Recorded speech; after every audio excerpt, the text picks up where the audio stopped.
Today I am going to discuss about the next topic of mathematics, that is determinant. Okay, तो हमारे पास जो भी mathematics का next topic है वो है डिटर्मिनेंट. इससे पहले मैं मैट्रिक्स कंप्लीट करवा चुका हूँ और उससे पहले मैंने जो भी वेक्टर्स टॉपिक था वो पूरा कंप्लीट करवा चुका हूँ. ओके, अभी तक जिस भी बच्चे ने सब्सक्राइब नहीं किया चैनल को तो जाके सब्सक्राइब कीजिए, लाइक कीजिए और शेयर कीजिए अपने फ्रेंड्स तक हो सके. ओके, तो यहाँ पे क्या है हमारे पास डिटर्मिनेंट क्या होता है, इज़ ए स्पेशल नंबर. एक स्पेशल नंबर होता है that can be calculated from A square matrix. तो डिटर्मिनेंट क्या होता है, एक स्पेशल नंबर होता है that can be calculated from A square matrix. हम कहाँ से कैलकुलेट करते हैं इसको, स्क्वायर मैट्रिक्स से. तो ये स्पेशल नंबर है, याद रखना. डिटर्मिनेंट क्या है, is a special number that can be calculated from A square matrix. इसको हम कहाँ से कैलकुलेट करते हैं, स्क्वायर मैट्रिक्स. ये matrix with the same number of rows and column, एक ऐसे मैट्रिक्स जिसमें same number of rows and column हो. ओके, वो क्या हमारे पास डिटर्मिनेंट है. और ये apply only on square matrix. ये किसके ऊपर अप्लाई होता है, सिर्फ स्क्वायर मैट्रिक्स. याद रखना, इंपॉर्टेंट है. डिटर्मिनेंट क्या है, एक स्पेशल नंबर है that can be calculated from ये स्क्वायर मैट्रिक्स. जो हम कहाँ से कैलकुलेट करते हैं इसको, स्क्वायर मैट्रिक्स से. ये matrix with the same number of rows and column, इसमें same number of rows and column होता है. Apply only on square matrix, जो किसके ऊपर अप्लाई होता है, सिर्फ स्क्वायर मैट्रिक्स के ऊपर. ओके, अब इसके कैसे इसको डिनोट करते हैं, कि क्या क्या सिंबल है. देखो, आप डेल्टा से भी इसको डिनोट करते हैं ट्रायंगल फॉर्म में. ठीक है, ये भी क्या है, एक डिटर्मिनेंट है. ओके, डिटर्मिनेंट ऑफ ए ऐसे भी इसको रिप्रेजेंट करते हैं, और ये वाला लगा के, है ना, मॉड लगा के. ये एक्चुअली मॉड नहीं होता है, ये इसकी रिप्रेजेंटेशन होता है. ठीक है, दो लाइन पैरेलल और बीच में ए. ओके, तो ये हमारे पास ये भी क्या है, हमारे पास एक सिंबल है किसको रिप्रेजेंट करने का, डिटर्मिनेंट. ओके, तो ये किसके ऊपर अप्लाई होता है, सिर्फ स्क्वायर मैट्रिक्स. तो सिंबल क्या है, आपके ट्रायंगल के फॉर्म में इसको लिख सकते हैं, और डिटर्मिनेंट ऑफ ये इसके फॉर्म में, और दो डिटर्मिनेंट ऑफ आपके पास जो मॉड है, मॉड ऑफ इसके अंदर मैट्रिक्स डाल सकते हैं. ओके, ये एक्चुअली ये मॉड नहीं है, याद रखना, this is not A mod. ये जो है ये लाइन है दोनों, और ये मॉड नहीं है. ओके, अब हमारे पास determinant of A cross A, determinant of 1 in cross 1. तो एक ही एलिमेंट है तो इसको क्या कहा जाता है, एक ही रो है, एक ही कॉलम है. ओके, डिटर्मिनेंट ऑफ 2 क्रॉस 2, देखो इसमें 2 रो है और 2 कॉलम है. ओके, अब इसको हम किस तरह से रिप्रेजेंट करते हैं, देखो मल्टीप्लाई कैसे करते हैं इसमें. फॉर एग्जांपल हमारे पास क्या है, देखो 6 और 2 12, माइनस 4 और 3 12. ठीक है, ये इसके साथ, ये इसके साथ, फिर ये माइनस इसके साथ, इसके साथ, ये आ गया 0. ओके, तो या हम कैसे निकालते, देखो ए बी सी और डी, ए और डी, ए और डी कर दिया, फिर माइनस माइनस सी और बी, बी और सी. ओके, अब यहाँ पे अगर इसके फॉर्म में होगा तो ये क्या है, मैट्रिक्स है. अगर स्क्वायर मैट्रिक्स के फॉर्म में ये क्या है, मैट्रिक्स है. ठीक है, अगर इसके फॉर्म में है तो ये क्या है, डिटर्मिनेंट है. याद रखना, अगर ये वाली ब्रैकेट है, अगर ये वाले डैश है, ठीक है, दोनों मतलब कि लाइन है, इसके अंदर है कोई मैट्रिक्स, तो वो हमारे पास है डिटर्मिनेंट है. ओके, तो डिटर्मिनेंट ऑफ ये कैसे निकालेंगे, इसको कैसे निकालेंगे. ओके, इसको हम कैसे निकालेंगे, 6 into 2, 2 into 6, minus 4 into 12, 4 into 3, 4 into 3, 6 into 2 minus 4 into 3, ये आ गया 12 माइनस 12 इज इक्वल टू 0. तो डिटर्मिनेंट ऑफ ये आ गया हमारे पास, ये 0 की equal. I hope everybody clear. Any person any doubt please ask me in the comment section. Next है हमारे पास डिटर्मिनेंट ऑफ 3 क्रॉस 3. ओके, तो ये क्या है, देखो हमारे पास डिटर्मिनेंट के फॉर्म में, मैट्रिक्स के फॉर्म में मैंने बताई थी इनकी पोजीशन क्या क्या होती है. देखो ये 11, ये 12, ये 13, फिर अगर 4 होता था तो ये 14, 21, 22, 23, 24 अगर होता है. ठीक है, ये 31, 32, 33 एज इट इज़. ओके, इसमें कितने रोज़ है, 3, और कॉलम कितने, 3 इंटू 3. इसमें क्या, 3 रोज़ और 3 कॉलम. अब हम इसमें कैसे निकालेंगे इसका डिटर्मिनेंट. ओके, तो चलो हम इसको डिटर्मिनेंट में के फॉर्म में डालेंगे. पहले इसको 2 3 4, 4 6 2 3 3 7. ओके, अब हमने क्या करना है, इसका डिटर्मिनेंट निकालना है. देखो डिटर्मिनेंट के लिए क्या करता है, अगर हमने यहाँ से शुरू करना है तो मैं क्या करूँ, ये रो, ये कॉलम और ये रो ख़त्म. अगर मैंने इसको यहाँ से शुरू करना है, ठीक है, तो यहाँ से क्या आ जाएगा 2, तो यहाँ से क्या आ जाएगा हमारे पास 2 आएगा. अंदर क्या आ जाएगा इसका, ये भी नहीं आएगा, ये भी नहीं आएगा, खाली 2 बाहर आएगा. ये आगे 6 और 7. ठीक है, ऐसे आएगा. ठीक है, मैं इसको पूरा करवाता हूँ पहले. ठीक है, ये भी नहीं आएगा, क्या आएगा 6 2 3 7. उसके बाद फिर इसकी बारी आ गया, अगर मैं इसको लूँ, ये आगे -3. ठीक है, सेकंड नेगेटिव होता है, ये रो, ये कॉलम और ये रो नहीं आएगी अब। ओके, मैंने 3 बाहर लिखा, तो यहाँ पे क्या क्या आएगा अंदर, ये भी नहीं आएगा और ये भी नहीं आएगा। ओके, 4 2 4, यहाँ पे क्या आ जाएगा 4, और उसके बाद क्या आ जाएगा, देखो ये वाला ले लिया और ये वाला लिया, 4 2 3 7, 4 2 3 7। ओके, उसके बाद आ जाएगा हमारे पास 4 + 4, ये और ये नहीं आएगा। ठीक है, तो क्या आ जाएगा हमारे पास 4 6 3 3, 4 6 3 और 3। ओके, उसके बाद हम क्या करेंगे इसमें, देखो 2 का 2 एज इट इज़। अब क्या होगा 6 × 7, 6 7 जा 42, 3 2 जा 6। ओके, -3, यहाँ पे क्या आ जाएगा 4 7 जा 28, -3 2 जा 6। ओके, फिर 4 बाहर एज इट इज़, 4 3 जा 12, फिर 6 3 जा 18, -18। ओके, तो यहाँ से क्या आ जाएगा हमारे पास 2, देखो 42 में से 6 किया तो क्या ये आ जाएगा हमारे पास 36। कितना आ जाएगा ये 36, -28 में से 6 गया तो हमारे पास आ जाएगा कितना, आ जाएगा यहाँ पे 22। ओके, उसके बाद आ गया हमारे पास +4, और 18 में से 12 गया तो -6। ओके, उसके बाद हमारे पास आ जाएगा 36 2 जा 72, -66, -24। ओके, उसके बाद हम क्या करेंगे इसमें 72 और इन दो को ऐड कर देंगे, ये आगे 60 और 60 और 20 कितना आ गया आपके पास 80 और ये 90। ओके, कितना आ गया 90। उसके बाद हमें क्या करना, 90 में से 72 को बाहर निकालना। ठीक है, 90 में से 72 को बाहर निकालेंगे तो क्या आ जाएगा 18, यहाँ पे आएगा -18 इज़ द राइट आंसर। ठीक है, -18 इज़ द राइट आंसर। तो डिटरमिनेंट ऑफ बी क्या आ जाएगा -18, तो -18 क्या आ गया हमारे पास राइट आंसर आ गया of this particular question. Okay, तो I hope everybody clear. Okay, आसान था, इतना मुश्किल नहीं है, बस आपने यहाँ पे कॉन्सेप्ट को समझना है। ओके, उसके बाद ये आराम से आप फाइंड आउट कर पाओगे। Now move to the next page. अब some of the most important properties of determinant. देखो आप लोगों को पता है कि JK SSB का एग्जामिनेशन जो एग्ज़ाम ले रहा है, ठीक है, उसमें थ्योरी भी पूछ सकता है। ठीक है, ये कोई बड़ी बात नहीं है असर्शन रीजन में, इसलिए आपने हर एक चीज़ को प्रिपेयर करना है इस एग्ज़ाम के लिए। ओके, प्रॉपर्टीज़ ऑफ डिटरमिनेंट क्या है, देखो डिटरमिनेंट ऑफ आइडेंटिटी मैट्रिक्स 1, याद रखना एग्जाम में आएगा। The determinant of an identity matrix क्या होगा 1 0 1 2 3, तो क्या होगा 1।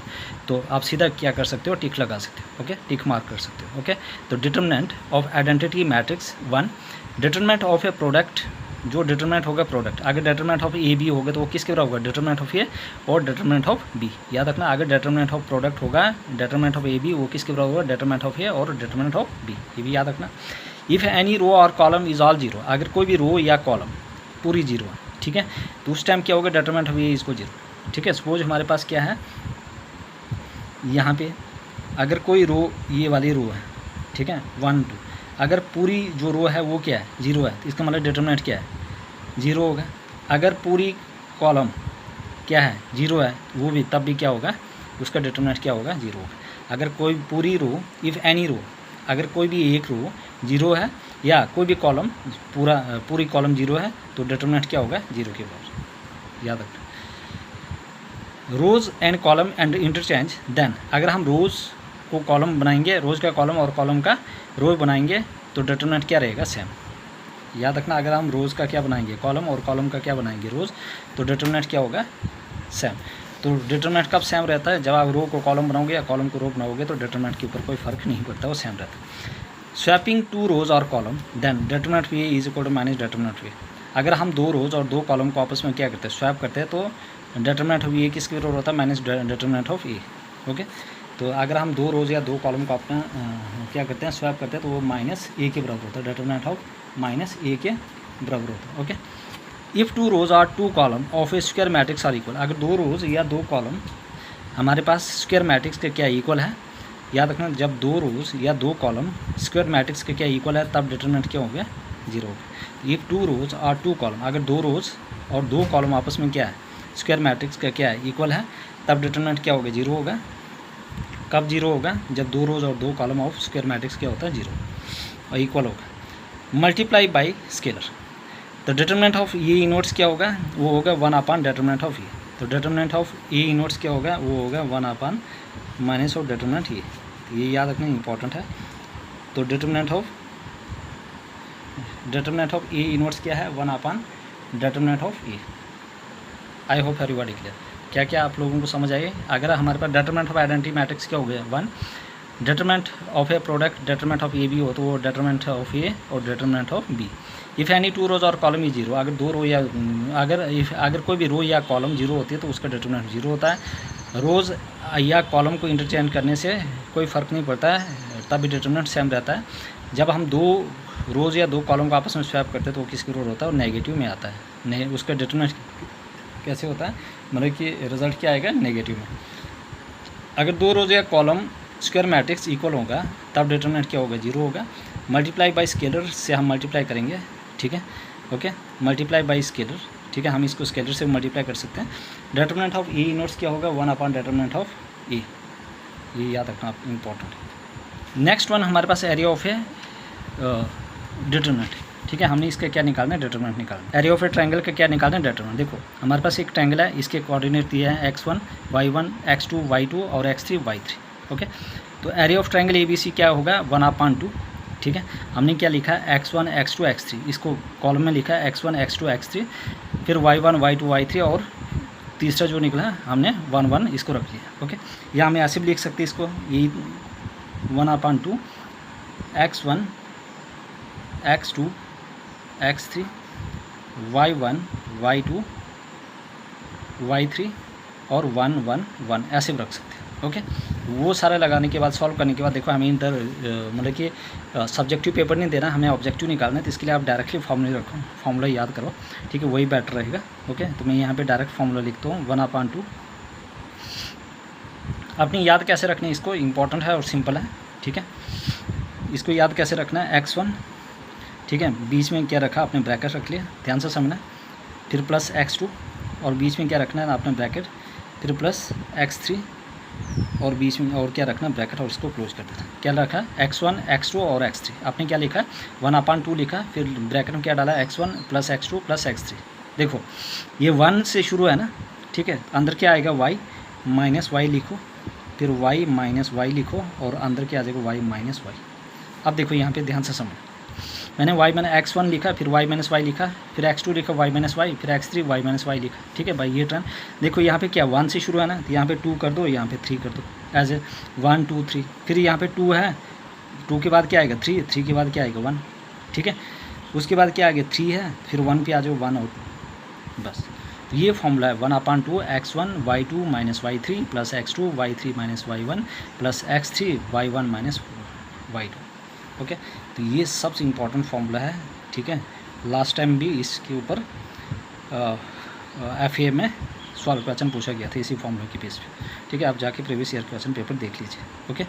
तो ये आ जाएगा x1 y2 minus y3 plus x2 y3 minus y1 plus x3 y1 minus y2, okay. तो ये आपने एरिया ऑफ ए ट्रायंगल याद रखना है, एरिया ऑफ ट्रायंगल, ठीक है, area of triangle ABC, okay. तो ये इंपॉर्टेंट है, ये आपने इसको क्या करना है, याद रखना है, इंपॉर्टेंट है,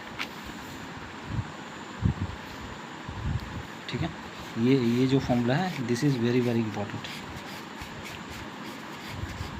इसको आपने मार्क कर देना और अपने नोटबुक पे क्या कर देना इसको, ठीक है। अब इसी बेस पे हम एक क्वेश्चन करते हैं, ओके।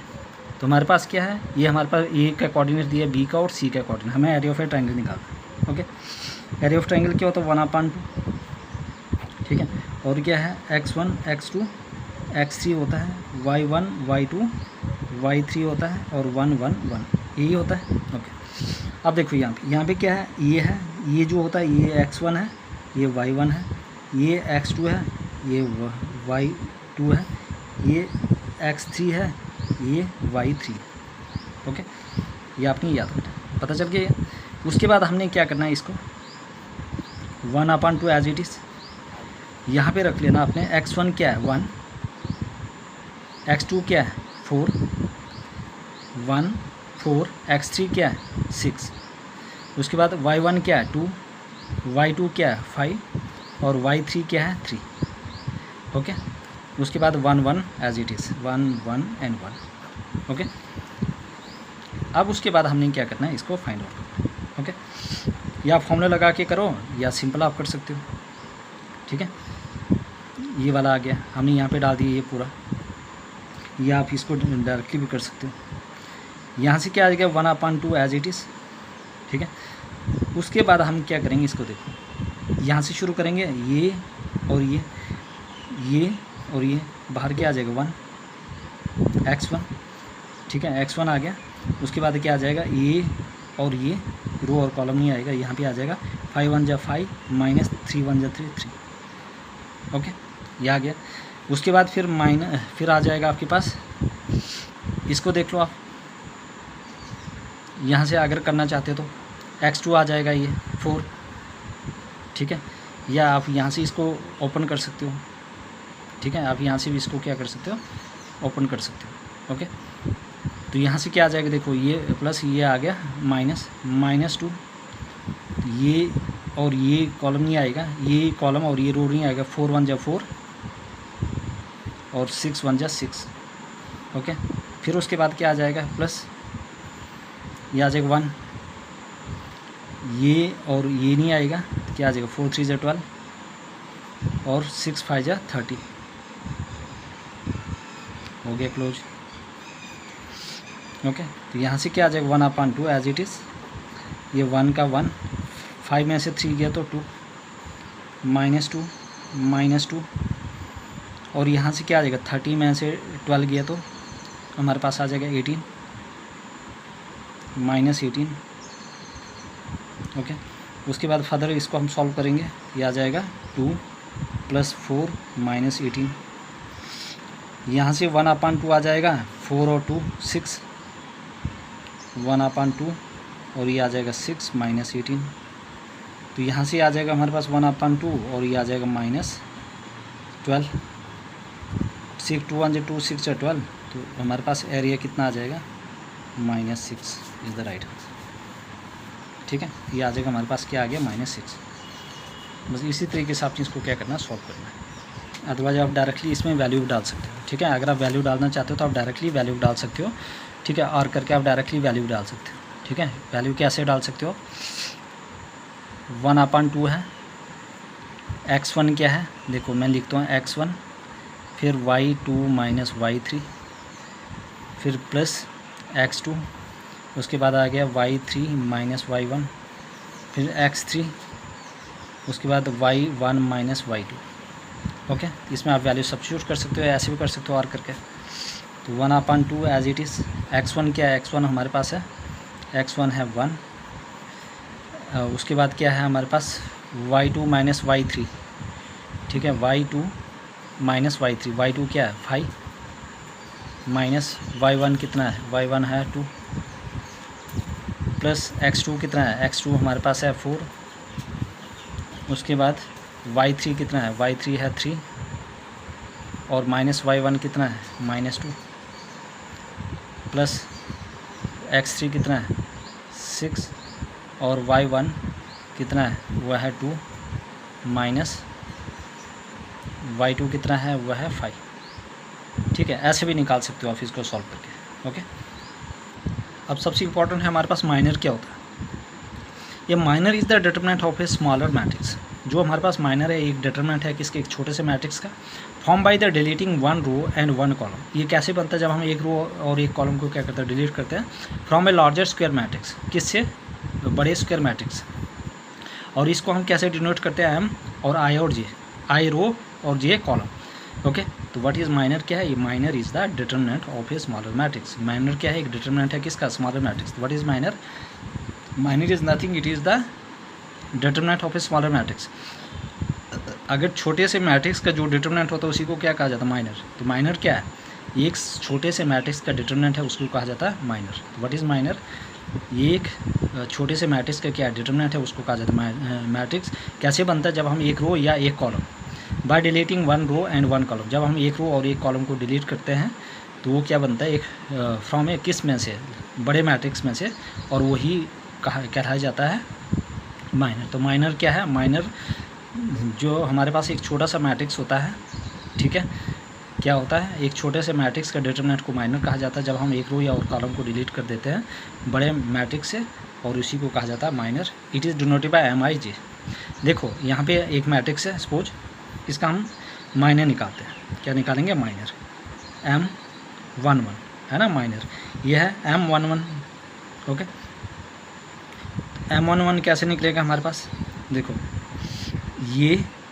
ये वाला कॉलम और ये वाली रो, यही बोला था, इसका क्या आ जाएगा? 4। M11 आ गया 4। ओके, सिमिलरली अगर मुझे निकालना होगा M12, तो मैं क्या करूँगा? ये वाली कॉलम और ये वाली रो, तो इसका क्या आ जाएगा? 3। अगर मैं लिखूँगा M13 नहीं 21,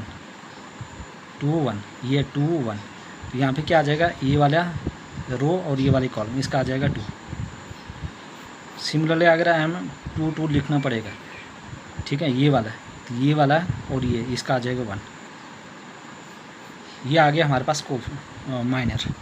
ओके, सिमिलरली अगर इसका निकालना पड़ेगा तो इसका कैसे निकालेंगे? अगर मुझे M11 निकालना पड़ेगा, ध्यान से समझें, M11 निकालना पड़ेगा, तो मैं कैसे निकालूँगा इसको? M11, देखो ये है M11, यानी ये है 11, ये 12, 13, ये वाला, और इसको निकालना पड़ेगा बाहर, ठीक है।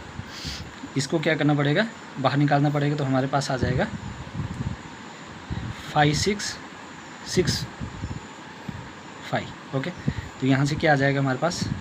5 6 5 4। ओके, तो ये आ जाएगा हमारे पास 5 4 जा 20, 6 5 जा 30, ये आ जाएगा -10। तो M11 आ गया हमारे पास -10। ओके, उसी तरह से अगर मैंने ये निकालना होगा M12, तो मैं क्या करूँगा? ये वाला और ये वाला, तो यहाँ पे 4 और 4 16 36, 16 -36, 0 का 0 2 -20। सिमिलरली आप हर एक चीज़ का निकाल सकते हो, ठीक है, इसका भी निकाल सकते हो, इसका। अगर आप इसका निकालोगे तो ये कौन से नंबर का है? देखो ये हमारे पास है रो 3rd और कॉलम A33, मतलब M33 आएगा। ओके, ये वाला कैंसिल, ये वाला कैंसिल, यहाँ पे आ गया 5 -8, तो -3। Okay, next one is we have cofactors. क्या ये को-फैक्टर इज़ ए, ये मतलब हमारे पास को-फैक्टर क्या है? हाँ, अब हमारे पास को-फैक्टर क्या है? Cofactor is a sign version of a minor used in the process of finding the determinant. मतलब कि ये हमारे पास जो को-फैक्टर है, ये साइन वर्जन है किसका? माइनर का यूज्ड, मतलब कि किसका वर्जन है? देखो आप को-फैक्टर के बगैर आप ये माइनर निकालना मुश्किल होगा। ओके, तो ये cofactor is a sign version of a minor. तो साइन वर्जन ऑफ माइनर क्या है? वो है को-फैक्टर है। किस में यूज़ होता है? Use in the process of finding the determinant. Determinant को फाइंड करने के लिए हम इसका यूज़ करते हैं, use for finding the determinant. Okay, अब डिनोटेड बाई, किस तरह से डिनोट करते हैं हम? AIJ। ओके, हम इसमें कैसे डिनोट करते हैं? AIJ, वो आगे हमारे पास -1 I + j और डॉट MIJ, डॉट क्या आ जाएगा हमारे पास? MIJ। तो क्या क्या आ जाएगा? AIJ। ओके, इसमें क्या होगा हमारे पास? AIJ = -1 I + j और डॉट MIJ। ओके, तो यहाँ से क्या हो जाएगा हमारे पास? अब अगर हमने A11 निकालना है, ठीक है, क्या निकालना? A11 IJ, तो यहाँ पे क्या आ जाएगा? -1, पावर क्या आ जाएगी? 1 + 1 और MIJ। अगर 11 का क्या है? MIJ 11 का अभी हमने निकाला था, ये वाला, ठीक है, -10 या 4 या -10, ठीक, -10। ओके, तो यहाँ से क्या आ जाएगा? -1 रेज पावर 2 -10, यहाँ से आ जाएगा, अगर इवन पावर होगी तो ये 1 आ जाएगा इंटू -10, ये आ जाएगा, आंसर आ जाएगा -10। ये 11 आ गया हमारे पास -10, ये 11 क्या आ गया? -10। उसी तरह से आप A12 भी निकाल सकते हो। ये 12 भी निकाल सकते हो। ये 12 क्या आ जाएगा -1 1 + 2 डॉट MIJ मतलब ये 12 कितना है, M12 कितना है, M12 आ गया -20 यहाँ से आ जाएगा माइनस, ये आ गया 3, ये आ गया -1 रेज पावर 3, ये आ जाएगा -20, ये आ जाएगा खाली 20, ये 12 आ गया 20। Okay, I hope everybody clear. No move to the. अब है हमारे पास adjoint of a matrix. Adjoint of a matrix क्या होता है? द एडजॉइंट और एडजुकेट, याद रखना एडजॉइंट या एडजुकेट बोलते हैं, of a square matrix is the transpose of a cofactor matrix. ये किसका ट्रांसपोज है? को फैक्टर मैट्रिक्स का। किसका ट्रांसपोज है? को फैक्टर मैट्रिक्स का। द एडजॉइंट या एडजुकेट ऑफ स्क्वायर मैट्रिक्स जो है वो क्या है? वो एडजॉइंट, वो ट्रांसपोज है किसका? को फैक्टर मैट्रिक्स का। किसके लिए यूज़ होता है? Use to find out the inverse of a matrix only if mod of, मतलब कि जो इसका डिटरमिनेंट होगी इज़ नॉट इक्वल टू 0। ठीक है, ये use to find the inverse of a matrix. Adjoint हम किसके लिए यूज़ करते हैं? मैट्रिक्स का इनवर्स करने के लिए। कब निकालेंगे हम मैट्रिक्स का इनवर्स? जब जो डिटरमिनेंट होगा मैट्रिक्स का वो 0 के बराबर नहीं होगा। अगर मैट्रिक्स 0 के बराबर, अगर डिटरमिनेंट 0 के बराबर आ गया तो उसका इनवर्स नहीं होगा। याद रखना, एक मैट्रिक्स का, एक डिटरमिनेंट का इनवर्स कब नहीं होगा? ठीक है, एक मैट्रिक्स का इनवर्स कब नहीं होगा? जब उसका डिटरमिनेंट 0 है। तो इनवर्स कब होगा? जब उसका डिटरमिनेंट 0 के बराबर नहीं होगा। ओके, तो ये याद रखना, जिस मैट्रिक्स का डिटरमिनेंट 0 के बराबर नहीं होगा तो उसका इनवर्स होगा। अगर जिसका 0 के बराबर होगा वो उसके इनवर्स नहीं होगा। Okay, steps to find adjoint, क्या क्या करना पड़ेगा? हमने cofactor of each element, find the cofactor of each element.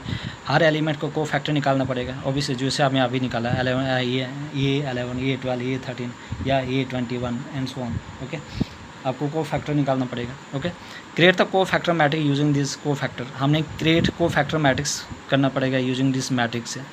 Transpose that को फैक्टर, और उसके बाद जो भी इसको ट्रांसपोज करना पड़ेगा। ट्रांसपोज दैट को फैक्टर्स, जो को फैक्टर होगा उसको क्या करना पड़ेगा? ट्रांसपोज।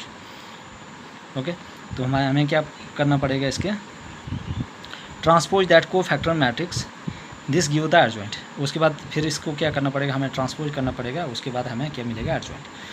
तो हमारे पास ये इनवर्स कब निकलेगा?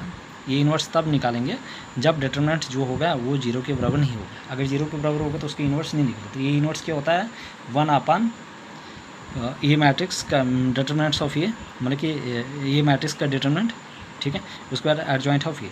तो ये फॉर्मूले याद रखना। देखो अब आगे हमने सॉल्व करने हैं बहुत सारे, अभी सिर्फ इसका फॉर्मूला याद रखो, आगे हम इसके ऊपर प्रैक्टिस करनी है।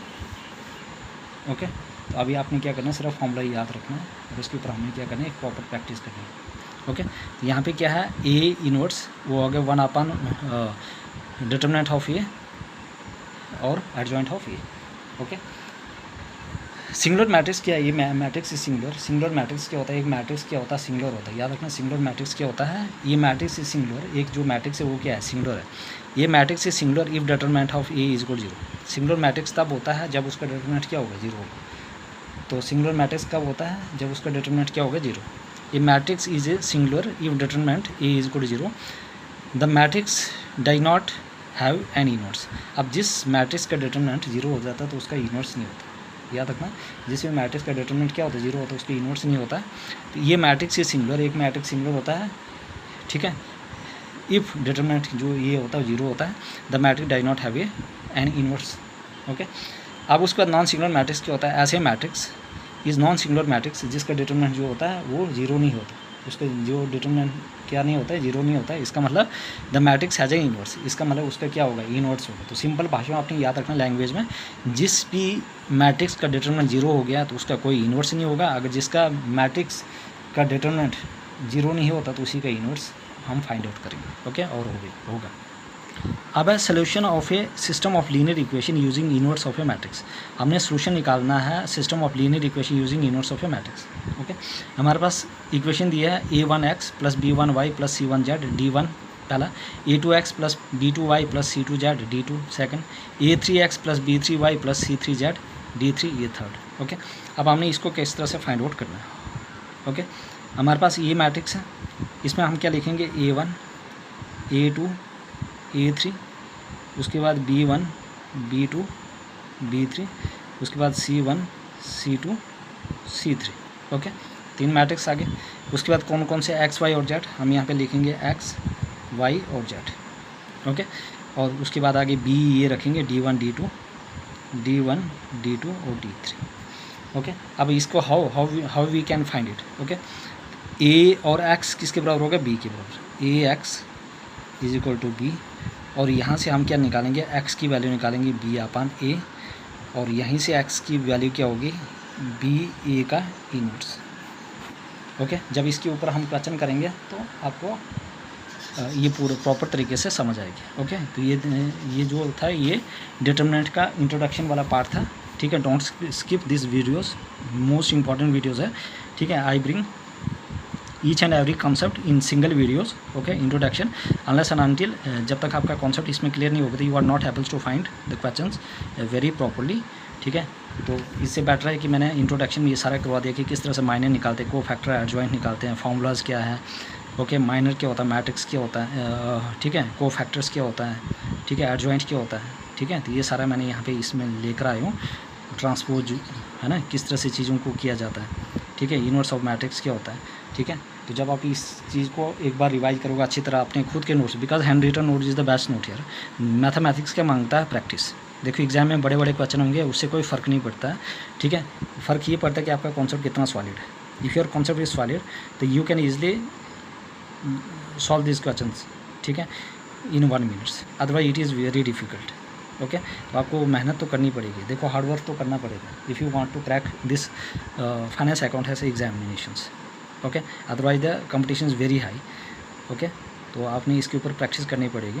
ठीक है। बार बार आपको रिवाइज करना, बिकॉज रिवीजन एक ऐसी चीज़ है। ठीक है। तो आपने ये नहीं करना, देखो मोस्ट ऑफ द जो बच्चे हैं ना वो क्या करते हैं, मटेरियल ढूंढने में ही पूरा टाइम वेस्ट कर देते हैं। ठीक है। You don't waste your time. ठीक है, for collecting the materials. Okay.